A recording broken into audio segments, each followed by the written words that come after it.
Bien, hola a todos, muy bienvenidos a esta presentación del curso de Introducción a la Medicina Integrativa que voy a estar impartiendo en la plataforma de Clínica Elementos junto con otros profesionales.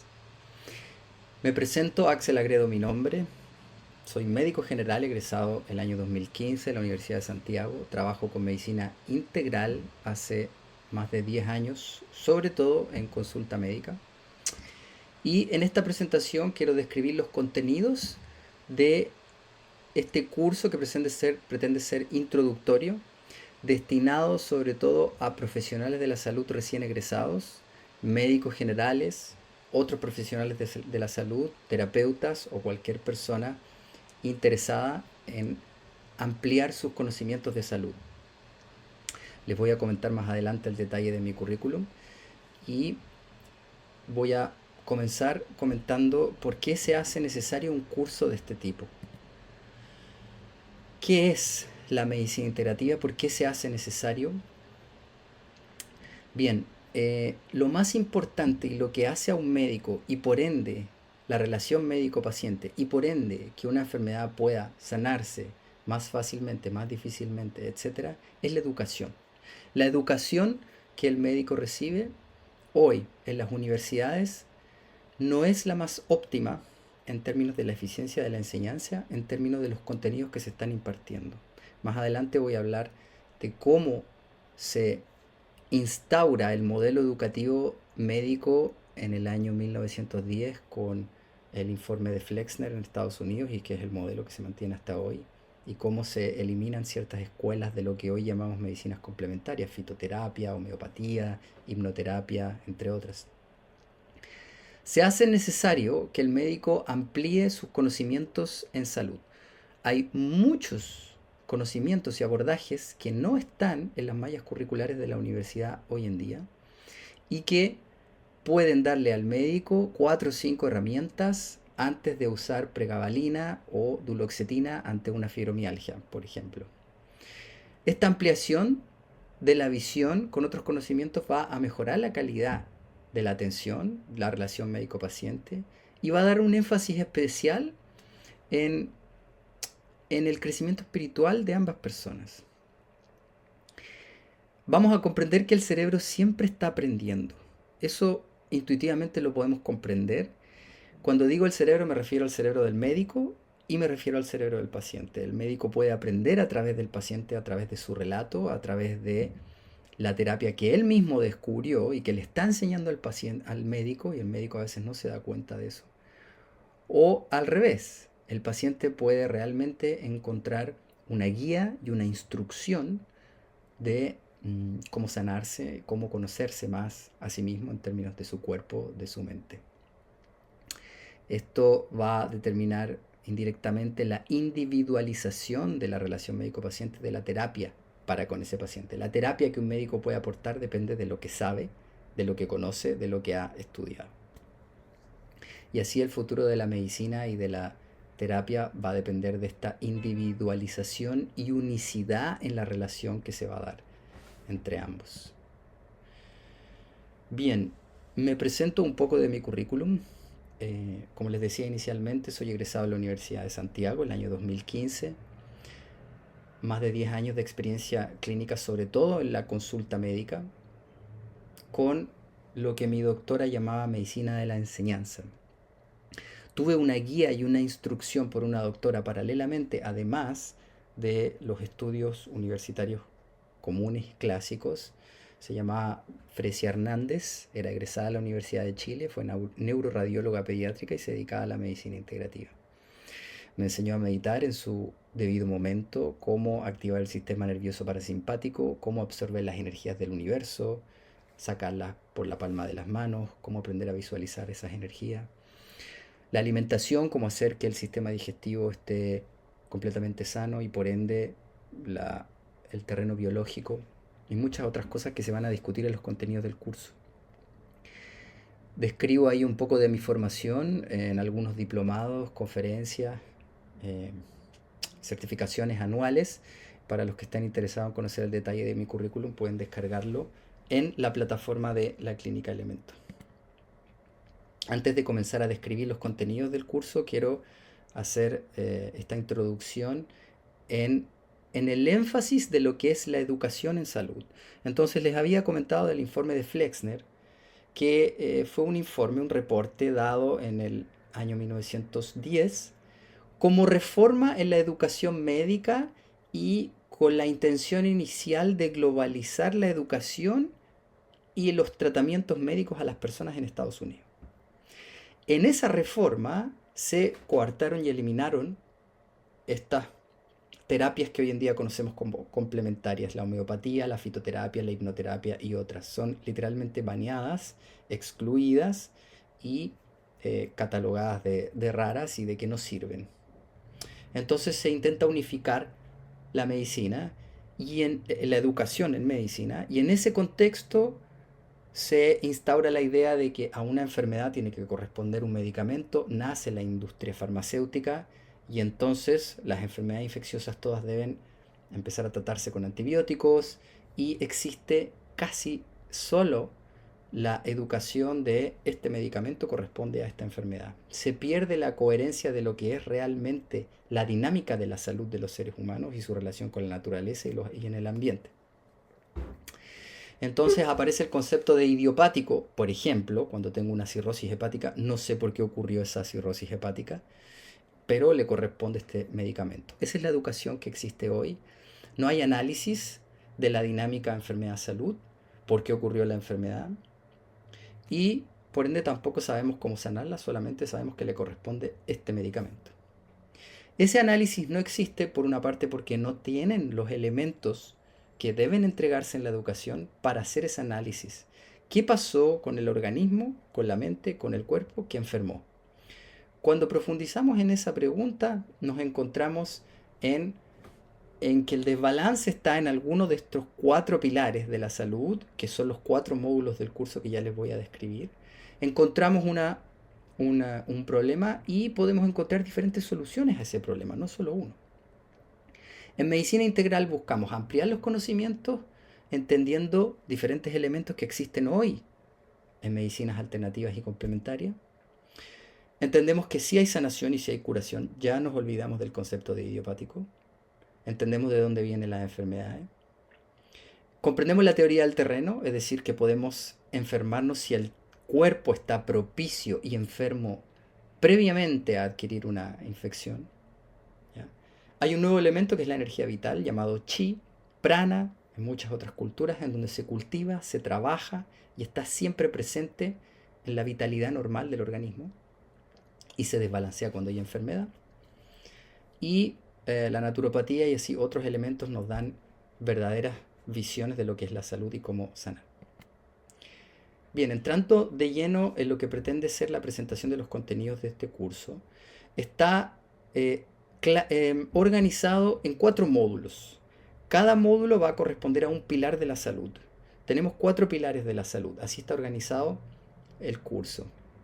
El primer pilar es la alimentación, lo que se come. Sabemos la importancia de lo que se come y un gastroenterólogo hoy en día sabemos que no lo estudia o lo estudia poco y no conoce muchísimos tipos de dieta y abordajes en alimentación que pueden sanar incluso enfermedades fuera del aparato gastrointestinal. El segundo pilar es el cómo me muevo. Tiene que ver con el movimiento, tiene que ver con la postura sana y posición del cuerpo en todas las actividades que tenemos durante el día a día. Cómo estoy sentado yo en este momento, cómo está mi espalda, cómo camino, cómo toco un instrumento, cómo leo, etc. Tercer pilar de la salud en sí mismo, la respiración. Vamos a hablar de respiración abdominal y otras respiraciones que pueden afectar el sistema nervioso, para bien o para mal, y cómo practicarla. Y el cuarto pilar, la mente y las creencias. Vamos a hablar de qué son las creencias, cómo se instauran, y cada módulo va a tener 2 clases que las voy a comenzar a describir desde ya.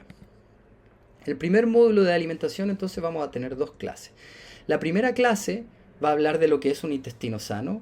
Ya el médico general conoce la anatomía, la histología, la fisiología, la fisiopatología de algunas enfermedades que ocurren en el intestino.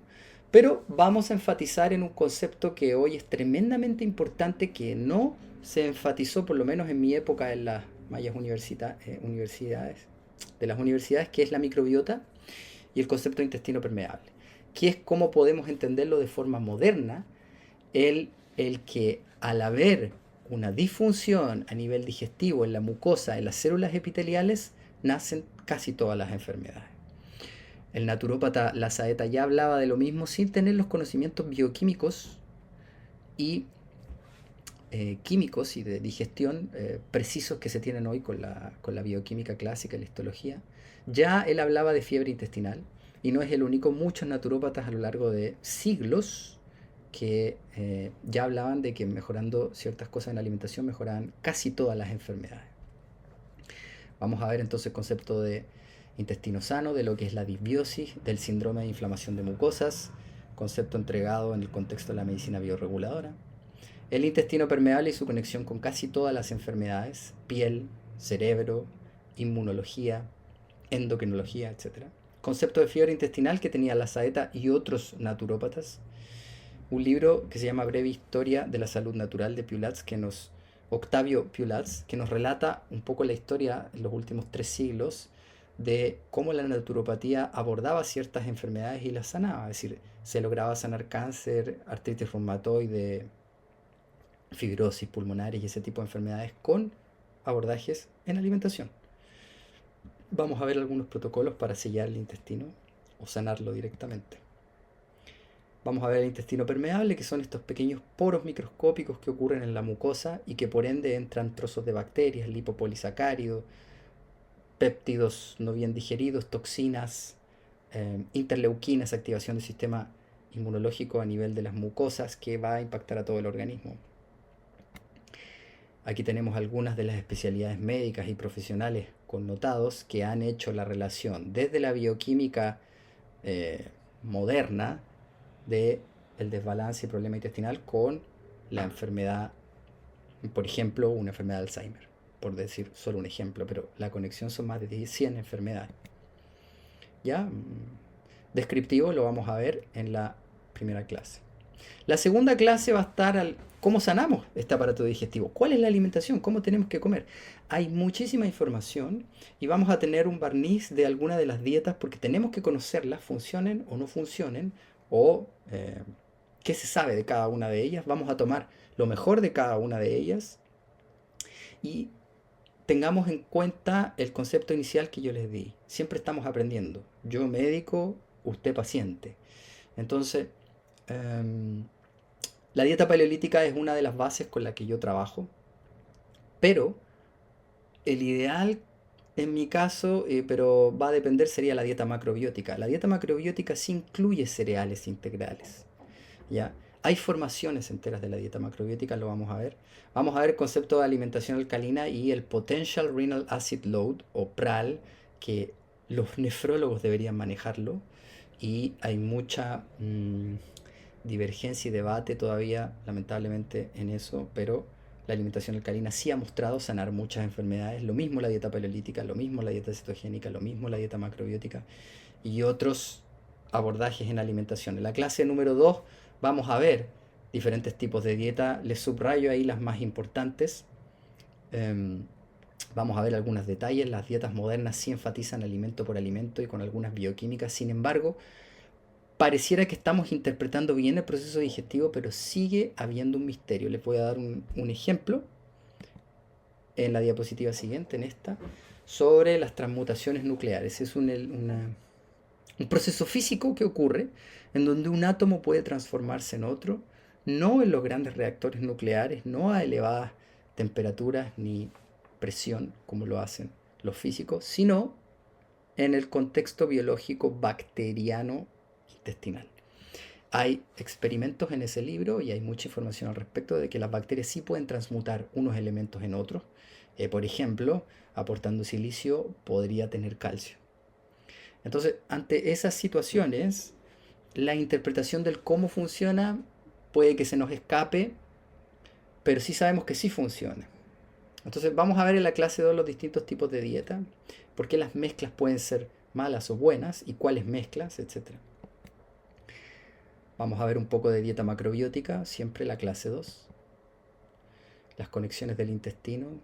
algunos conceptos de alimentación alcalina y el estado del balance de pH, sobre todo en la matriz extracelular, no en la sangre. Se han realizado experimentos para medir el pH en el balance extracelular y cómo la carga ácida y no la acidez per se es la que genera el daño. Hay ciertos conceptos técnicos ahí que hay que refinar para comprender de verdad que una alimentación alcalina puede sanar si se hace bien.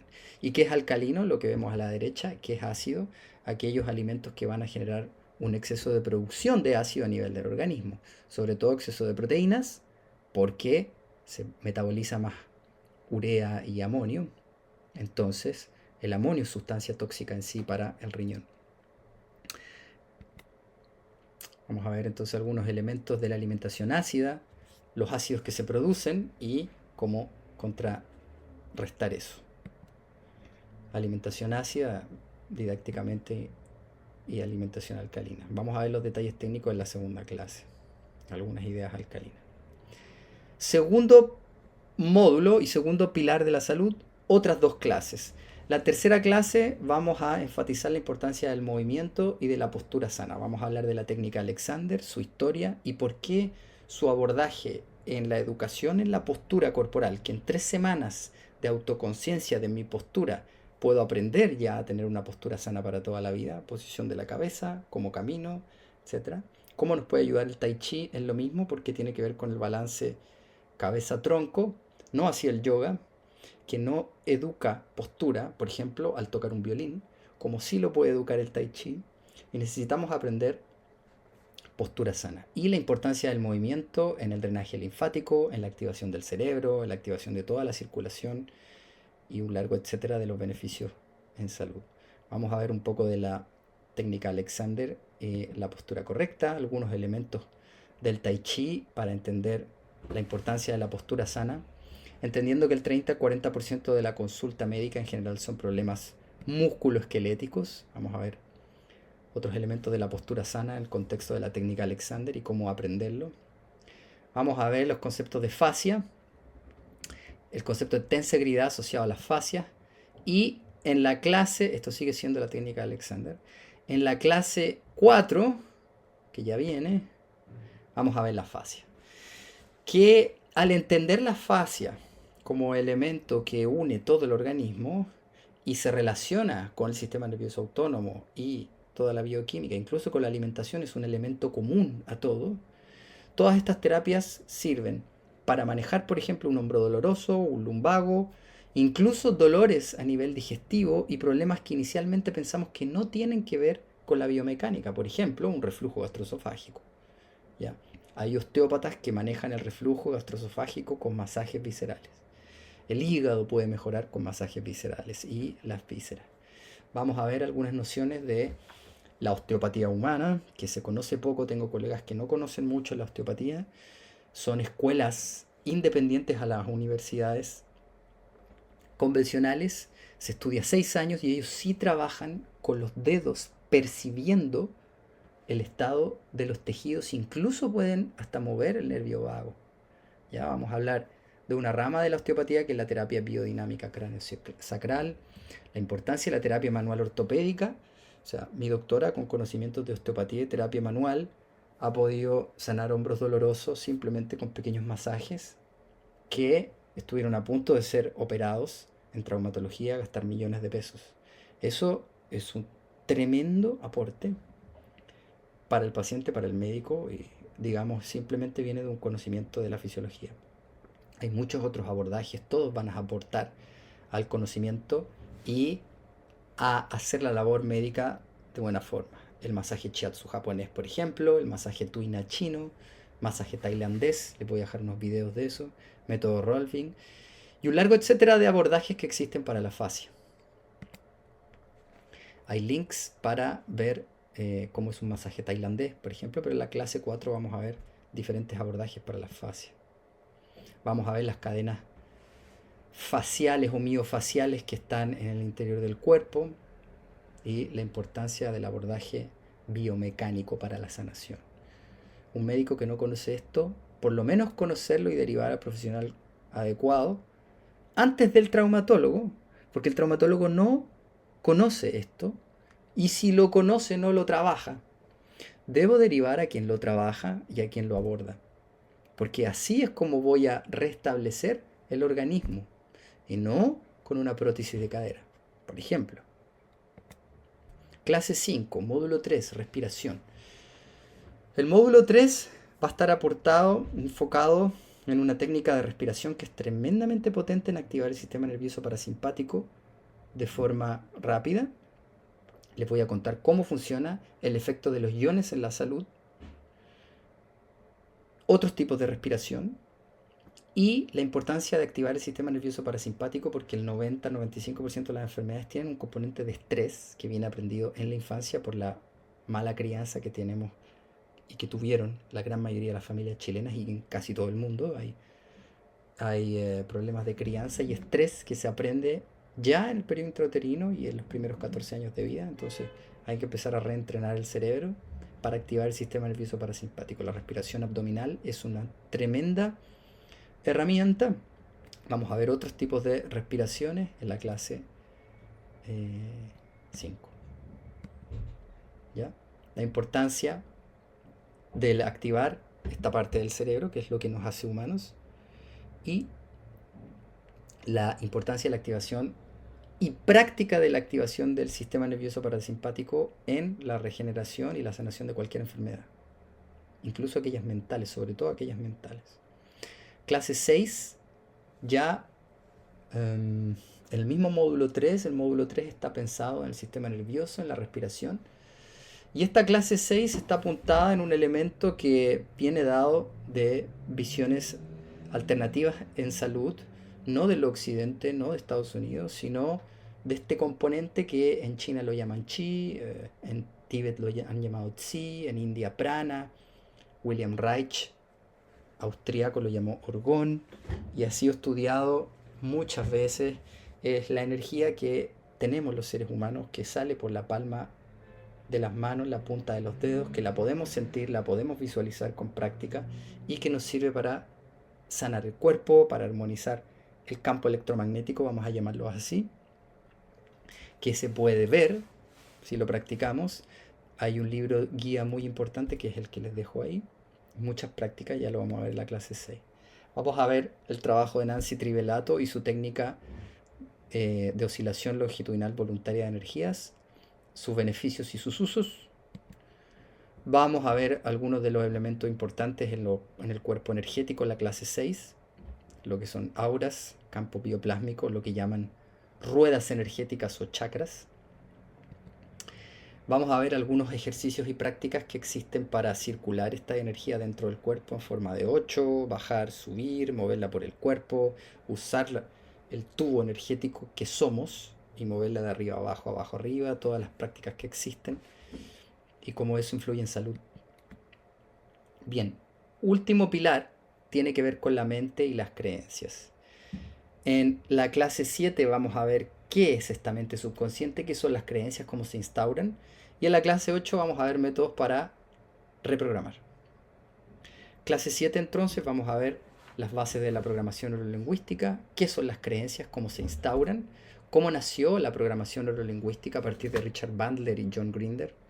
Vamos a ver un poco de la nueva medicina germánica, la historia del Dr. Hammer, su trabajo entendiendo al shock y al estrés fuerte con ciertas características como causal de cáncer y su trabajo. Vamos a ver los pósters que él tiene, las 5 leyes biológicas que desarrolló y cómo tomando eso y tomando los elementos de la programación neurolingüística, Christian Fleche y Enrique Burón, dos escuelas de lo que hoy llamamos biodescodificación o decodificación biológica de enfermedades, crean esta asociación, conflicto psicobiológico y enfermedad, donde hay verdaderos manuales y diccionarios de eso, como la creencia y el mal aprendizaje o trauma de la infancia está asociado con la enfermedad.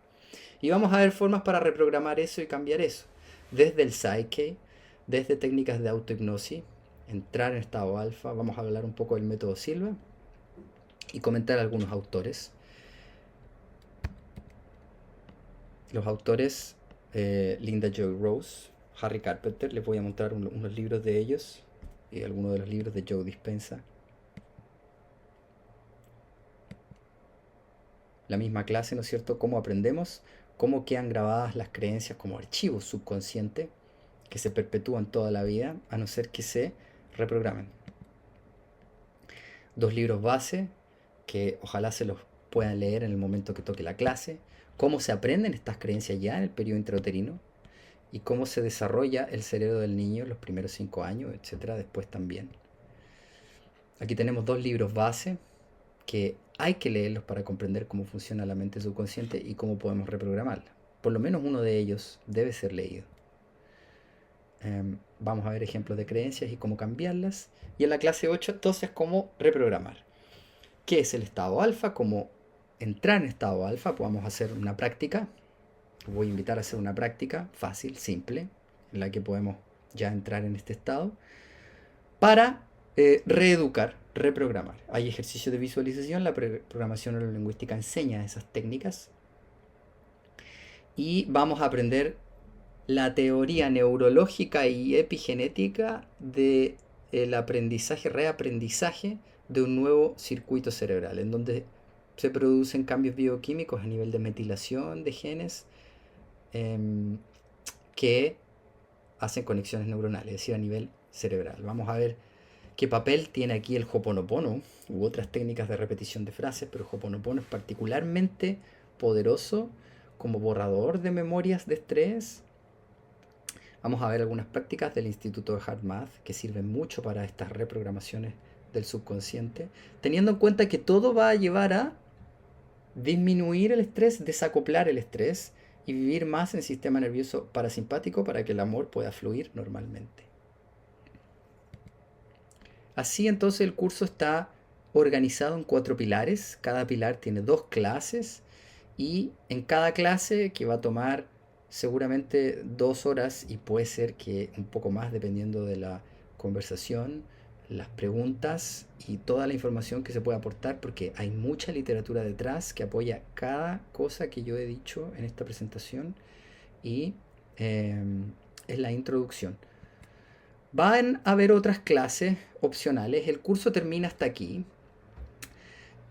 Si existe la posibilidad y la oportunidad y si los interesados quieren tener más clases, estoy desarrollando otras clases para incorporar anexos al curso.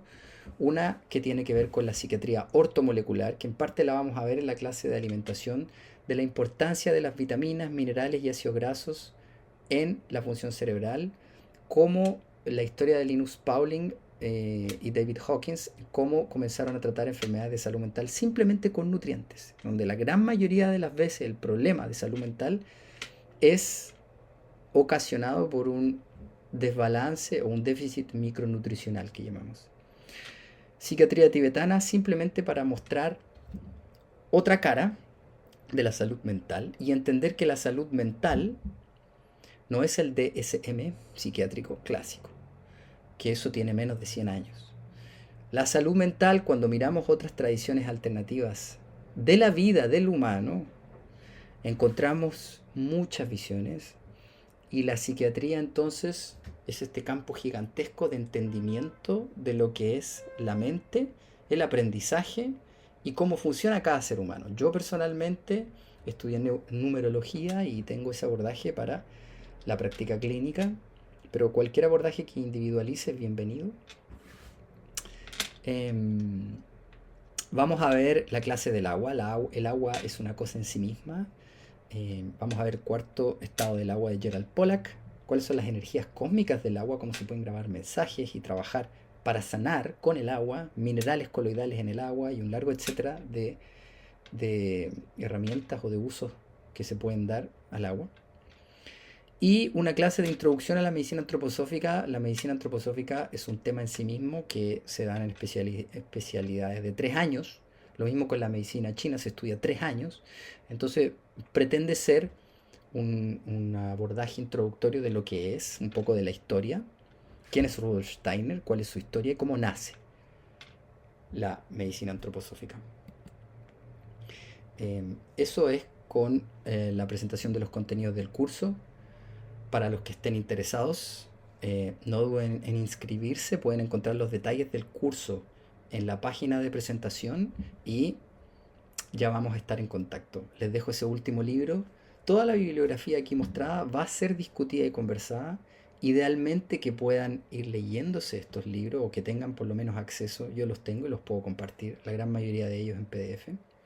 Y este libro es muy muy bueno, se los recomiendo, yo lo leí, bastante largo, de la historia desde Asclepios como dios de la medicina, pasando por los asclepiados en Egipto, que luego fueron a Grecia, aparece Paracelso en la medicina alquímica, que siglos después Steiner tomaría, que la gran mayoría de los medicamentos que usa la medicina antroposófica son homeopáticos o alquímicos, en donde se hace una cierta extracción de la energía de las piedras, energía de las plantas, y hacen más o menos homeopatía.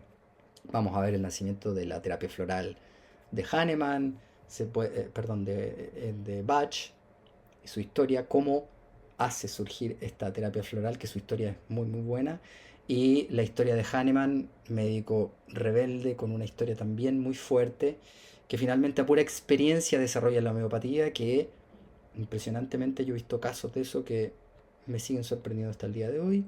Funciona. Paralelamente existe la agrohomeopatía, en donde se ve que funciona para plantas y para animales. Bueno, hay un sinfín de cosas que se pueden discutir en el mundo de la medicina integrativa. Y hasta ahí por hoy. Espero que les haya gustado. Nos vemos en el curso. Hasta luego.